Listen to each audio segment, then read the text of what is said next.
Hello guys, स्वागत है आपका सिटीजन सी चैनल पर। और आज की इस वीडियो में मैं आपको बताऊंगा एक ऐसी फाइट के बारे में जो हुई थी दो लेजेंड्स के बीच में, और वो भी सिर्फ उनकी मूवीज के जरिए। वो लेजेंड्स है सैम रेमी और वेस क्रेवन। इनकी लाइफ के ऊपर मैं सेपरेट वीडियोस बना चुका हूँ, आप पहले उन्हें देख लो, तभी आपको पता चल पाएगा इनकी लेगेसी का, और तब ये वीडियो देखने में असली मजा आएगा। तो ज्यादा देर ना करते हुए जल्दी से वीडियो स्टार्ट करते हैं।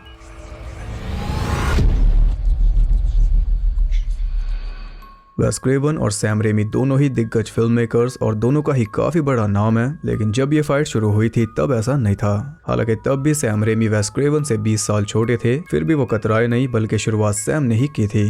आपको बता दूं कि हर कोई इस फाइट के बारे में नहीं जानता, बस जो लोग ध्यान दे पाए वही समझ पाए, लेकिन आज मैं आप सबको भी समझा दूंगा स्टार्टिंग से एंड तक। तो ये सब कुछ शुरू हुआ था 1977 में I the hills have eyes से, जो वेस की दूसरी फिल्म थी। उस फिल्म के एक सीन में एक शार्क का फटा हुआ पोस्टर दिखाई दिया। जब सैम रेमी ने वो फिल्म देखी तो उनका ध्यान गया सीधा उस पोस्टर पर, और सैम ने सोचा कि वो पोस्टर है जॉस मूवी का, जो कि एक मैसिव फिल्म थी स्टीवन स्पीलबर्ग की। सैम को लगा कि वेस क्रेवन ने जानबूझकर ये पोस्टर वहां डाला है ये बताने के लिए कि जॉस नहीं बल्कि मेरी फिल्म है असली हॉरर। कई सारे फैंस का भी यही मानना है, लेकिन ये बात कभी कंफर्म नहीं हो पाई, और अगर मेरी मानो तो मुझे जॉस का पोस्टर नहीं लगता। पर सैम रेमी को जो समझना था वो समझ चुके थे, और जब उनकी बारी आई तो उन्होंने भी वेस की बुक में से ही पेज फाड़कर वेस के ऊपर ही चिपका दिया। 1981 में आई सैम रेमी की पहली major film the Evil Dead, और उसके एक सीन में सैम ने डाल दिया द हिल्स हैव आइज का फटा हुआ पोस्टर, वेस क्रेवन को बताने के लिए कि आपकी फिल्म नहीं बल्कि मेरी फिल्म है असली हॉरर। और ये बात कोई रूमर नहीं है, क्योंकि ये सब सैम रेमी ने खुद ही बताया था। तो उनके मुताबिक वेस का जो दाव था वो सैम ने उल्टा वेस के ऊपर ही मार दिया, और इसे कहते हैं कॉन्फिडेंस, क्योंकि पहली मेजर फिल्म वो भी सुपर लो बजट। फिर भी सैम को यकीन था कि असली हॉरर यही है, और उनकी बात सच भी साबित हुई। इविल डेड जैसा कुछ किसी ने भी पहले नहीं देखा था, सच में लोग बोल रहे थे कि यही है असली हॉरर। सैम ने तो अपना मैसेज भेज दिया था, अब उन्हें वेट था उसके डिलीवर होने का, और उसे डिलीवर होना ही था, क्योंकि इविल डेड के चर्चे बहुत थे, इंडस्ट्री में हर कोई हिल गया था। तो वेस ने भी ये मूवी देखी होगी, और ये फटा पोस्टर उन्होंने भी नोटिस कर लिया। अब आप सोचोगे कि सैम रेमी ने इतने सीनियर फिल्म मेकर को चैलेंज भला क्यों किया। तो आपको बता दूं कि उस टाइम तक वेस कोई बड़े डायरेक्टर नहीं थे, उनका हसल भी जारी था, और इधर सैम का हसल भी काफी टाइम से चल रहा था। बल्कि सैम का पलड़ा कहीं ना कहीं भारी हो चुका था इविल डेड के आने से, क्योंकि क्रिएटिविटी बहुत ज्यादा थी। लेकिन फिर आया 1984, और उस साल आई एक ऐसी फिल्म जो पूरी तरह क्रिएटिविटी में नहाकर आई थी। वो थी वेस क्रेवन की a nightmare on Elm street, और इस मूवी के आने से वेस भी बन गए थे एक बड़े रेप्यूटेड फिल्म मेकर। ये फिल्म भी इविल डेड की तरह पीक पर है, इसने भी पूरा तहलका मचाया, लेकिन इसमें कुछ ऐसा भी था जिसके लिए सैम रेमी तैयार नहीं थे। एक सीन में फिल्म की मेन कैरेक्टर नैन्सी को जागे रहना था, ताकि फ्रेडी उसके सपने में आकर उसे ना मारे। और इसके लिए वो कौन सी फिल्म देख रही थी? The Evil dead. Yes.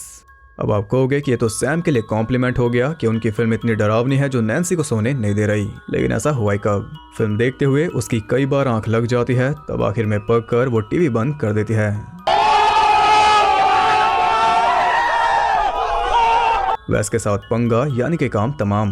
Sam ने जस्ट एक पोस्टर का टुकड़ा डाला था बैकग्राउंड में, और यहाँ वेस ने पूरा का पूरा सीन डेडिकेट कर दिया सैम के नाम। इतनी बड़ी फिल्म को वेस ने बोरिंग बता दिया अपनी बड़ी फिल्म में, और वेस ने खुला रिप्लाई दे दिया। सैम ने वेस की फिल्म उठाकर उन्हें कुछ बताना चाहा, तो वेस ने भी सैम की फिल्म उठाकर उन्हें अच्छी तरह सब कुछ बता दिया। और खास बात यह है कि दोनों फिल्म मेकर एक दूसरे को जानते तक नहीं थे, ना ही कभी मिले थे। फिर भी इनके बीच रिप्लाई की सीरीज स्टार्ट हो चुकी थी, जिसका इनडायरेक्ट श्रेय जाता है स्टीवन स्पीलबर्ग और जॉस को। अब यहाँ वेस की भी तारीफ करनी पड़ेगी, क्योंकि एक नए जवान लड़के ने आकर उन्हें चैलेंज किया, फिर भी वेस ने टॉक्सिक हुए बिना उसे जवाब भी दिया, वो भी बिना कुछ बोले, एक आर्टिस्टिक वे में। अब जानती हो कि वेस के पास आइडियाज की कोई कमी नहीं थी। तुम पोस्टर का पीस डालो, मैं पूरा सीन डालूंगा, वो भी फिल्म में एकदम फिट करके। इस जवाब की सैम को कोई उम्मीद नहीं होगी, लेकिन देखकर वो चौंके जरूर होंगे। अब बारी थी उनके जवाब देने की, अगर उनके पास हो तो, और सरप्राइजिंगली उनके पास था। 3 साल बाद ही आई सैम रेमी की इविल डेड 2, और उसके एक सीन में हमें देखने को मिला फ्रेडी क्रूगर का आइकॉनिक ग्लव, जो उस टाइम पर बहुत ज्यादा फेमस था। सैम ने एक बार फिर से वेस की फिल्म का कुछ उठाकर अपनी फिल्म में डाल दिया। हालांकि इसे आप ट्रिब्यूट भी कह सकते हो, लेकिन फैंस का कहना यह है कि ये फ्रेडी के असली ग्लव में से एक था। सैम ने सेट पे से ये असली ग्लव चुरा कर अपनी फिल्म में लगाया। सैम ने खुद बताया था कि एक बार वो कांस फिल्म फेस्टिवल में इंटरव्यू दे रहे थे, और तभी वहां आ गए वेस क्रेवन। ये दोनों अब तक नहीं मिले थे, और मूवीज में पूरी छेड़छाड़ चल रही थी। वेस को देखकर सैम टेबल के पीछे छुप गए, और जैसे ही वेस क्रेवन उनके पास आए, सैम ने कूद कर उन्हें डरा दिया। तब वेस ने बोला, अबे पागल है क्या? कुछ इस तरह इन दोनों का परिचय हुआ और तब से दोनों काफी अच्छे दोस्त बन गए। लेकिन फिर भी सैम ने रिप्लाई दिया था तो वेस को भी देना ही था, और ये काम वेस ने किया अपनी एक और बड़ी फिल्म स्क्रीम में, जो कि स्मार्टनेस की परिभाषा है। एंड में जो पार्टी सीक्वेंस होता है उसमें हॉरर की एक रैंडी बाकियों से पूछता है कि कौन सी मूवी प्ले की जाए, और तब उसके पास इविल डेड भी थी। ये देखकर सैम को लगा होगा कि चलो अब मुझे भी ट्रिब्यूट मिल गया, लेकिन वेस इतनी आसानी से छोड़ने वाले नहीं थे। इविल डेड के बजाय वो सब चुनते हैं जॉन कारपेंटर की हैलोवीन।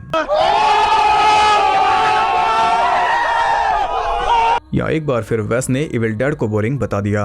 इसी के साथ ये बातचीत खत्म हो चुकी थी, लेकिन फिर कई सालों बाद सैम वापस लौटे अपनी फ्रेंचाइज इविल डेड में। 2015 में आया TV show Ash versus Evil dead.